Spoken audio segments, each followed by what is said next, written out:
Coming to you live, but not really. It is all pump and no circumstance with Ryder Richards on LetUsThinkAboutIt.com, the amateur hour you should never tune into. Welcome back. This is Ryder Richards, and you're listening to Let Us Think About It. Okay, so we have a crisis of attention. And usually when people bring up a crisis of attention or distraction, we all just point our finger and blame technology. And of course, for all the good technology has done in connecting us and making our lives more convenient, it has somehow simultaneously estranged us from ourselves. Now, this makes us more vulnerable. And in Matthew Crawford's 2015 book, The World Beyond Your Head, he makes some assertions that you don't hear very often. Through skilled practice and complete immersion in a particular situation, we tend to lose ourselves and gain identity. Yeah, so let's rephrase that. Losing yourself is somehow silencing your ego through immersion into skill. It is moving into the world beyond your head, which, of course, while seeming to dissipate your individuality, actually grounds you outside of a mentally manipulated mass society and lets you become a genuine individual. You end up moving beyond the obscuring representations of the modern world. This is how you find yourself. Now, in this episode, we're going to be starting with some of the basics. We're going to talk about attention merchants and the attention economy, how a lack of attention and distraction has become a cultural problem, and this can lead to ethical voids or a loss of priorities and values. We're also going to get into the sticky issue of claiming to be free, this idea of being an autonomous individual, yet we often find ourselves without true community and find ourselves, quote, isolated in a fog of choices. Now, towards the end, we're going to get into your right to privacy, your right to your own attention, and this is, of course, something big data has been harvesting from you for years. And honestly, all of this is just an introduction. I'm going to flesh out and dig a bit deeper into various aspects in upcoming episodes. Because if you've been listening for a while, you'll know this, and I really believe it's vital to understand how the individual is formed and how that impacts society. Understanding how our delusions lead to mass manipulation. And of course, I want a way out of that. I don't want to be manipulated. So let's chart a path through the rocky terrain into a type of autonomous, peaceful, sunlit field on the other side. Yes, it will have bluebirds and pretty people spinning around singing, and of course rivers of whiskey and cigarette trees maybe, and maybe roads made out of pudding. I don't know, right? Because this is going to be the utopia. Part 1. Attention as a cultural problem. Capitalism has gotten hip to the fact that for all of our talk of an information economy, what we really have is an attention economy, if the term economy applies to what is scarce and therefore valuable. So that's Matthew Crawford. And Crawford goes even further because if capitalist corporations seek our attention, the easiest way to get it is to stimulate us. That's right, just to poke and prod at our attention centers. That's right, you just needle us for months with advertising, and then you cattle prod us with the blockbuster movie. This kind of intrusive advertising, it abounds, right? It's like flies or mosquitoes surrounding you, and you just can't do anything about it. And to stay fully in the present, entirely in the moment, to own your own attention, we must apply a tremendous effort. Crawford says, the contents of the stimulation almost becomes irrelevant. Our distractibility seems to indicate that we are agnostic on the question of what is worth paying attention to. That is, what to value. So these are priorities, right? Because we're going to pay attention to anything. And we don't know what to pay attention to, you don't know what to value. And when you don't know what to value, when all distinctions are leveled, then meaning is somehow reduced into information. And our inability to distinguish value or focus our attention on the right things, this is often seen by people as an individual moral failure. If you can't stay in the present moment long enough to watch your kid play soccer, what does that say about you as a person? Well, in our society, I would bet most of us have at some point felt this kind of shame or guilt. Maybe we text and drive in secret, but we just can't keep our attention focused. And still, Crawford, I don't know, he doesn't want to condemn us for this. He's really kind of digging deeper. He's considering where this behavioral conflict stems from, where what he calls a nihilism of values begins. Just the tips. Now, a small word on freedom, and this is sort of from Adlerian psychology. They talk a little bit about inclinations, and these are sort of driving, motivating impulses and desires that are really deep within you. Now, they give this analogy that if you're a rock and you get pushed or you're tumbling downhill, right? Well, you might be following your impulses, desires, and inclinations, and you could let them take you wherever you will, right? But I don't think that that's freedom. You can say that you're free to make these choices and follow your desires, but at the end of tumbling down that hill over time, this rock has become a smooth pebble. I don't think anyone would say that what is left there is the core of the self, the authentic I, the strong individual. I don't think that is formed from tumbling downhill. What they would say instead is real freedom is an attitude of pushing up one's tumbling self from below. So I'll read that again because it's a little confusing, but real freedom is an attitude of pushing up one's tumbling self from below.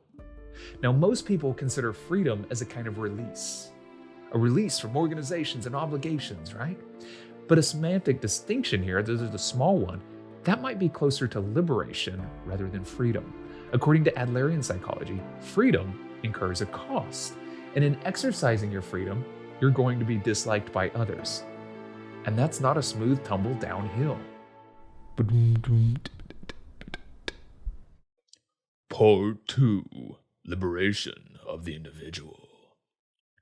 Okay, way back in step 39, we discussed Baudrillard's text After the Orgy, which is in his essays Transparency of Evil. And we talked about that on the podcast, and we discussed Baudrillard's notion that we have liberated ourselves in a modern society. Hooray! Right? Of course, now we're free from the bonds of tradition and community and sexual repression. But what do we do? What do we do now that we're free? Well, Baudrillard says we sort of unknowingly keep acting like we're pursuing freedom. Crawford also brings up our moment of liberation, but he makes a slightly different point here. He says we have liberated ourselves from social life. We have liberated ourselves from our parents, the church, and the commons in which we used to have conversations. And by dismantling these tyrannical structures of oppression, we are now liberated individuals. We are free, autonomous beings. Okay, but oddly, there's a kind of a contradiction that has shaped lately, is that we have removed the cultural structures that actually forced codes of conduct, social mores, and norms upon us. But the family and church were also a thick link back to the community. And I know that those two structures can often be toxic, but part of being an individual is knowing how you fit into society or how you fit in through community.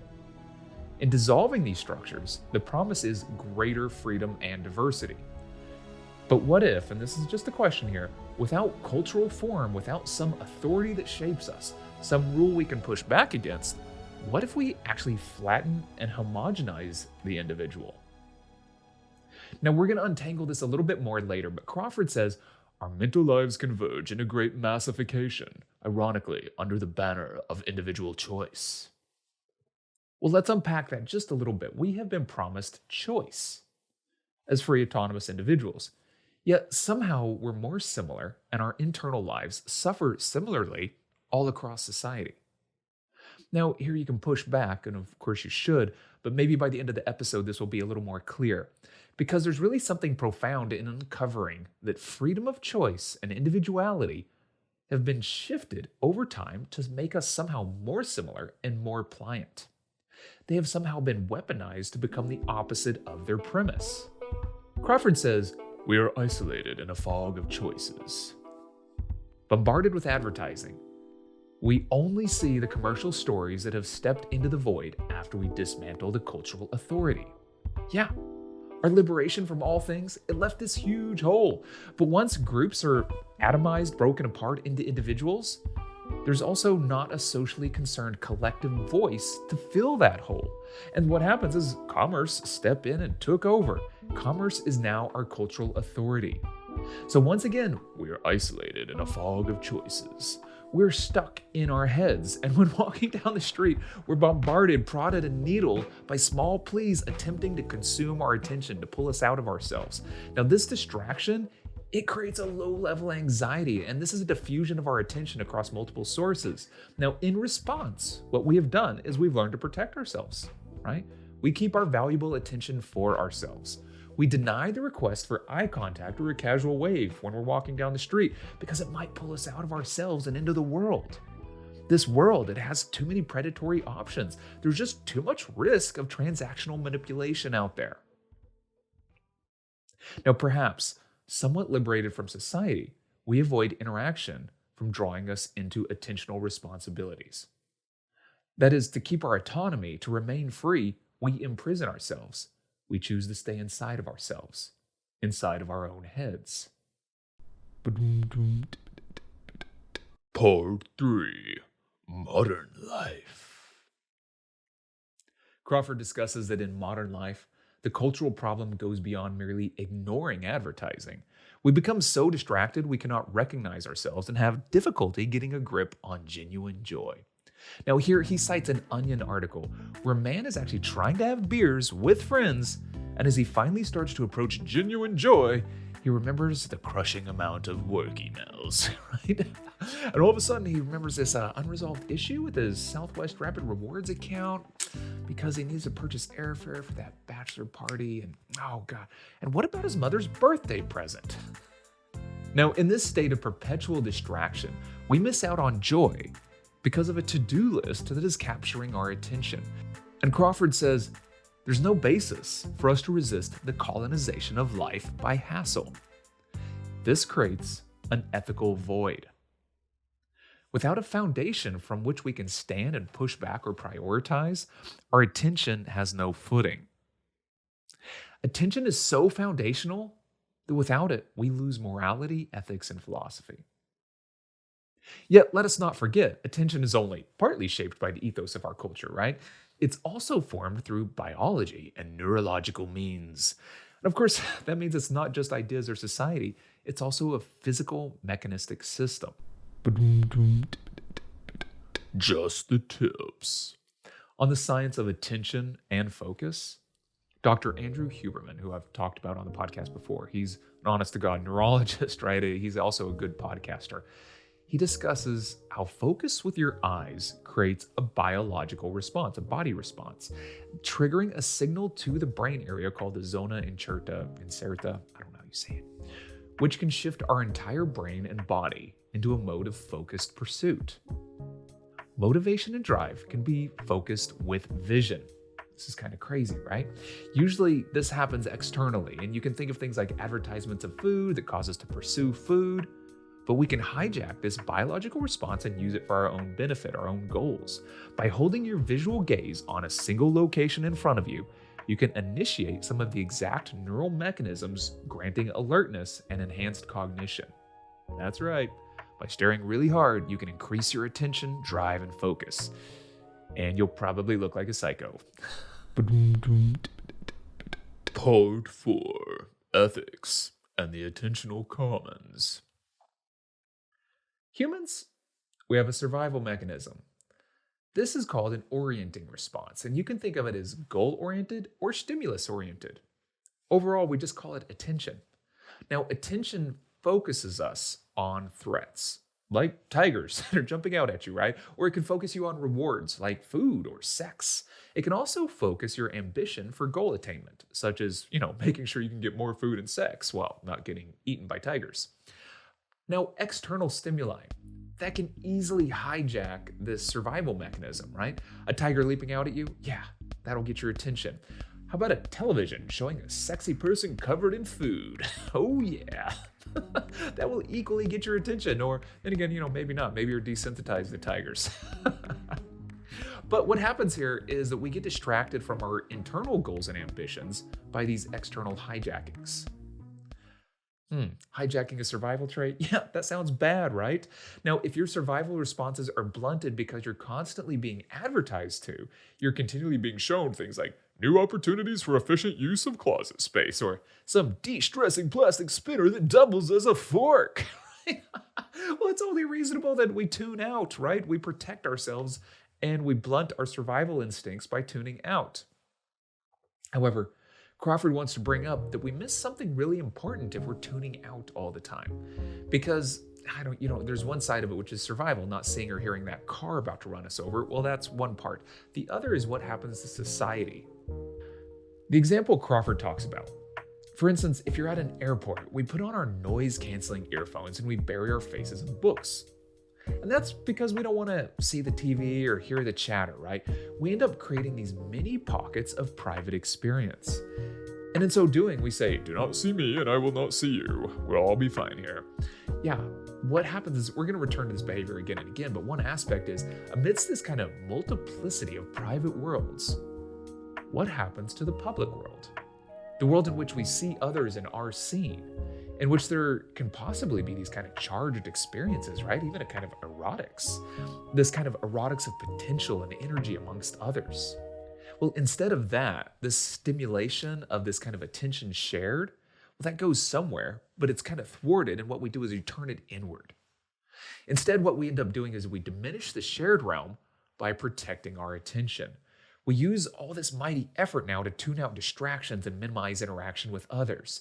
Now, this effort to block everything out, others, advertisements, things like that, it creates a low level of persistent annoyance within us. And of course, you're really impotent to do anything about it, right? You're not going to run around with a bat smashing the advertisements and televisions just so you can have some silence and not be visually distracted all the time. And what happens is you become, over time, you're burning energy doing this. You become exhausted. You become baffled. You become annoyed. And then you might ask yourself, how did I get here? You might ask yourself, why am I so angry? Somehow we end up diagnosing ourselves as the problem. We turn the external problem inward as well. Everything becomes an inward shift. Yet the distractions and advertisements, these are invading us. They're prodding our stimulus orientation. But no one really speaks of the ethics of hijacking attention. No one is speaking up for the public, for the commons. It is now only corporations in that space, and these corporations are telling stories and showing us pictures in the public comments. There are now advertisements for things like lipstick on TSA bins, right? This is silly because no one asked for that. That's a space that didn't need to be occupied with anything. It's just ridiculous. And of course, impotently, I can't do anything about it. I can't just start throwing these bins across the room. That won't go well. Now, somebody else we're going to do a podcast on at some point, but here's a quote from her. This is Iris Murdoch. And she says, "Man is the animal that makes pictures of himself and then comes to resemble the pictures." So the question is, if we make pictures of ourselves and we come to resemble the pictures, but all we're seeing is stories shaped by corporations, what are we being shaped into? Now, back in step 46, we talked about sacred economics, and this was the book by Charles Eisenstein. And we discussed how our shared public resources, once again, the commons, were accessible to everyone. And this is access to things like water, air, and land, right? Yet the commons has increasingly been privatized. And that means being taken from the public, your access to it, to generate wealth for private parties. Now you can't access it and other people get rich on it. Our attentional commons, the ability to choose how to use our attention, that's also become monetized. The attention economy has created, as Yuval Noah Harari calls them, attention merchants, which I'm just going to go ahead and shift all the way over into attention pirates. Yeah, so you might ask yourself, well, what's the problem? It's just a little bit of attention. Well, here's the thing. If you're going to stick with the pirate metaphor, right? Our commons, which we could consider the open seas, has now been corrupted and it's dangerous and you don't really want to go out there anymore because your attention is being plundered daily. Now, as Crawford says, there's no public-spirited voice that is pushing back against the privatization of attention. There is instead this kind of general, it's an ingrained pro-business forgiveness. And what happens is we all cope by putting on our headphones and averting our faces into our phone screens, right? Once again, as polite individuals, we retreat from public space to private sanctuaries where other companies end up plundering and pirating our attention, right? So what happens now? When you pay attention while advertisers pay for attention. If you want your attention back, you have to pay for it. I mean, this is, once again, at the airport, you have to go into the business class lounge for silence. Online, you have to pay a premium to avoid ads. In commercializing the commons, in this case by privatizing your attention, somebody is taking from your mind for their own gain. Crawford says this is not creating wealth, as marketing men like to say. This is a transfer of your mental health into their wealth. So I'm going to say that again. Privatizing the attentional commons is a transfer of your mental health into their wealth. Given that you have to pay for silence to maintain your attention, we also need to look at the increasing gap between the wealthy, middle class, and poor. Because what happens here is those who can pay to keep their attention focused on their business, they keep getting richer, while the rest of us are further handicapped. Now, our right to privacy, a phrase which we tout so often, this should also include a right to not be addressed, regardless of income. Crawford says this does not include face-to-face interactions, of course, this kind of human-to-human seeing and being seen, right? These kind of charged, maybe even erotic interactions, because that's how we know ourselves in the world, is through community. But no one needs to be addressed by or have their attention harvested and data scraped by obscure, faceless companies through mechanized means. All of this makes me sort of envision the machine cities in the Matrix, right? These machines that are harvesting humans for their electricity. And there's just a bunch of pods that are being controlled and plucked by machines. It's just kind of gross. And here's the thing is, I don't mind sharing my dreams and desires with another human. But feeding a succubus robot with them? Yeah, well, welcome to the desert of the real.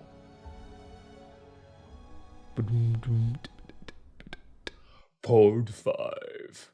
Attention is your own. Your privacy. This is your own. But, of course, we also live in a society. That means we're surrounded by others. And to do more than survive, to actually thrive, is to swim through the waters of the world. So going all in on privacy, this is kind of the equivalent of sitting in a submarine at the bottom of the ocean, right? While there's a party going on the surface with all sorts of floaties and daiquiris and bikinis. But of course, today, if you float up to the party, you're going to end up getting hassled by pirates. Iris Murdoch says, a person must know certain things about their surroundings, most obviously the existence of other people and their claims. Murdoch goes so far as to actually claim that there's a moral imperative to pay attention. Now, when your attention is appropriated in public spaces, some company, is taking advantage by co-opting and subverting the rights of the public space, the rights that we owe each other. Because we do actually owe each other attention and interaction. Now, this is a very crucial point that Charles Eisenstein in Sacred Economics also pointed out. We have become so individualistic and so competitive in the US. Often we only think about ourselves. We never think about what we owe to one another as a community and society. This is a morality of attention, this owning your own attention. Simone Weil says, something in our soul has a far more violent repugnance for true attention than the flesh has for the bodily fatigue. This something is much more closely connected with evil than is the flesh. That is why every time that we really concentrate our attention, we destroy the evil in ourselves. Okay, so I got a bit dramatic on that because it's intense. Your ability to self-regulate your attention destroys the evil within. Now, unfortunately, Simone Weil died in part from starving herself for her political beliefs. So you can kind of take this extremism with a grain of salt here. But her point stands that regulating attention is more demanding than mastering the body. Just the tips. Do you remember, we've talked about it before, this marshmallow experiment where a bunch of researchers taunted children with a marshmallow and then they'd leave the room and then they decided that children who could delay gratification by not eating the marshmallow right away, they had a higher chance of success in life. Right? It was all about willpower and stuff like that. But upon very detailed viewing, we actually find that these children didn't just turn on willpower and delayed gratification. No, the children who were successful in not eating the marshmallow, they distracted themselves by playing little games. They were creative. Instead of staring at the marshmallow and yearning for it, they distract themselves by tapping their fingers, humming a song, and looking away from the marshmallow. Shift the gaze, right? They shift focus creatively. They self-regulate by distracting themselves.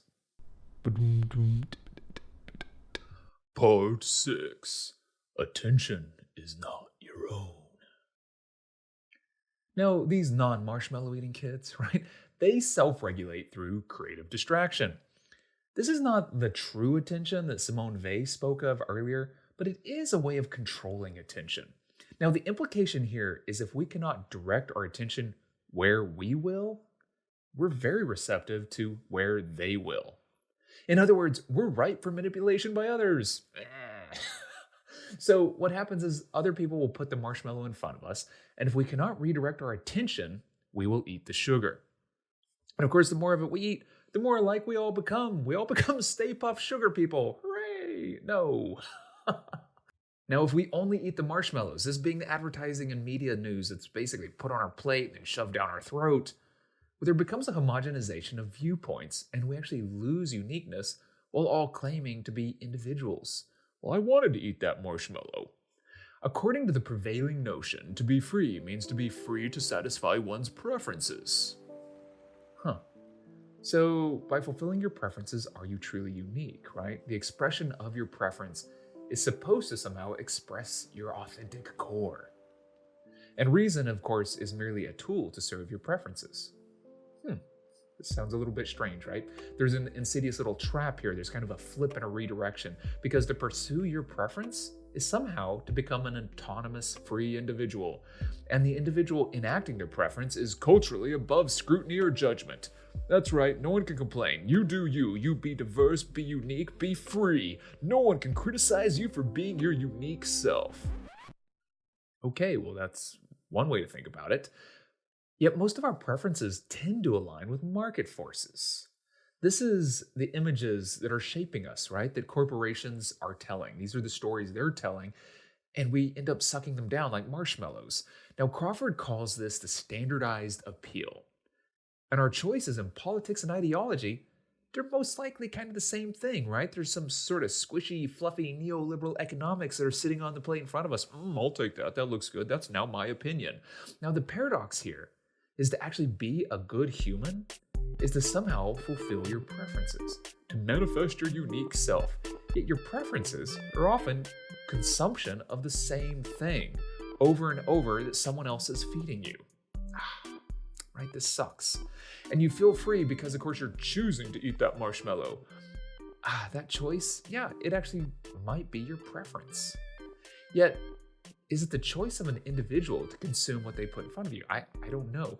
But there is a flaw here. Crawford says that our critical faculties, which we need the most to combat the potent packaging of preference, and of course the pervasive championing of the sovereign self is sacred, all these things are crippled and inhibited by corporations, especially with big data as the sugar hit.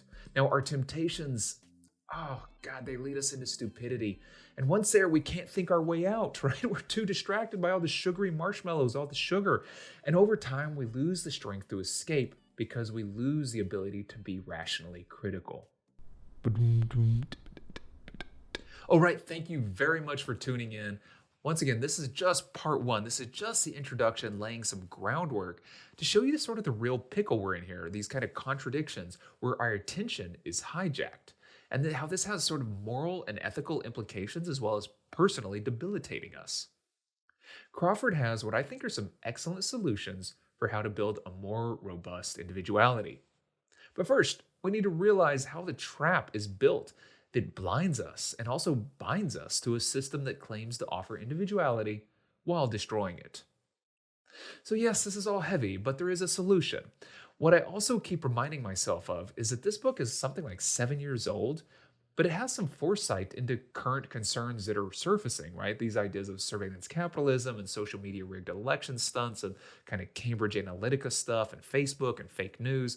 All of these as versions of mass population manipulation. Next week, we're going to continue the dive, discussing some behavioral economics, self-deception, and how we situate the self, and ecologies of attention. We're going to talk about autonomy versus heteronomy, especially in regards to self-help and skill building, and the possibility of reclaiming the real. Okay, so once again, thank you for your time. If you like the show, please rate, review, subscribe, and of course, a colossal favor would be if you could somehow share this episode with a friend who you might think be interested in these kind of ideas. Yeah, well, the website is letusthinkaboutit.com. And of course, lest we forget, I am writing down daily wads of fuzzy wisdom at bellybuttonlint.blog. So these are just daily insights I jot down, and if you want to subscribe and get them sent directly to your inbox, easy. Once again, that's bellybuttonlint.blog. Naturally, links will be on the website at letusthinkaboutit.com or writerrichards.com. Yeah, this is Writer Richards. Thanks for joining me. Until next time, stay safe.